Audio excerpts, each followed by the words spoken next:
Bugungi programmamizda yozuvchi Farhod Jilanning Xinjiang Xalq nashriyati tarafidan nashr qilingan Ediqut Yulduzi nomli tarixiy romanini anglitishni boshlaymiz. Qachongacha mushundaq bozak bo'lib yuraymiz? Ediqut Xaqon qo'shin tatib chiqsa bo'lmamdi. Bu Tangut degan nejislarning adabini bersak bo'lmamdi. Mening savollarimga javob bermadingizmi, Tatatonga baxshi? Bizga ustoz bo'lib, yeziq o'rgatishga qo'shildingizmi? Butun xalq Sakyamoni yo'lida minib, Budda ta'limotlarini o'rgansin. Chingizxon degan paskini Mong'olni tilga ilib meni qo'rqitmoqchi bo'lishyapsan tehi. Ay ko'k tangri, qor yerga buyruq bergin. Dushmanlarimizni nasib olsin. Ay qudratga egimiz ko'k tangri. Men o'zim qo'shin tatib berib, ulam uchuqtirib bitay. Bo'ldi, qo'g'limaqlar. O'g'il bola ekan. Bundaq bir azimat dunyodan yo'qolsa, odamning ko'ngli yerim bo'ladi.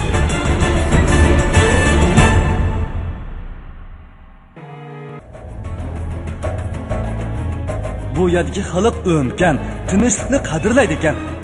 Shunga jidal majralar ko'rilmay, xonliqning puturligi ham omonlikka kafolatga ega bo'ladi ekan.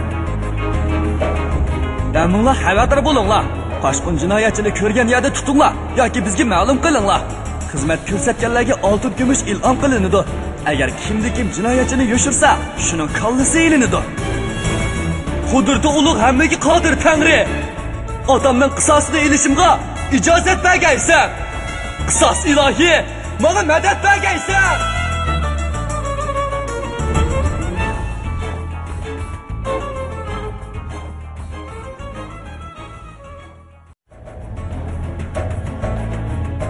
Toyinxon ko'ngilchak yaxshi xon edi. Endi umi yo'q bo'ldi. Kuchliqon otisiga o'xshashmaydigan odam ekan. U faqat ko'zimga sig'maydi. Markitlarning to'xtabiki o'qyab yo'qlik dunyosiga ravon bo'ldi. U eliterdek chechilib, tarqilib ketdi. Naymonlarning kuchliqoni xuddi o'qdakka moralda qechib ketdi. Endi bu taraflarda bizga tahdid paydo qilgudek dushman qolmadi. Naymonlarni bosh ko'tarolmaydan qilib o'tishimiz kerak. Kuchlikni yo'qotish uchun men ayrim bir qo'shinni yurishga otlantiraman.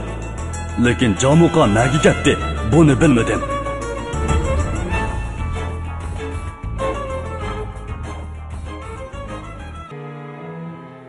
Mangulik ko'k tangri. Sen bizni yaratding. Sen hammaga qodir. Sening qo'llashing va madad berishing bilan men urug' ajdodlarimizning yovuz dushmanlarini yer bilan yakson qildim. Otam Yasukay Boturni tatorlar zaharlab o'ldirgan edi. Men jin sulolasi va karaylar bilan birlashib tatorlarning kattalarini yo'qotdim. Puhralarni o'zimga al qilib qo'shib oldim.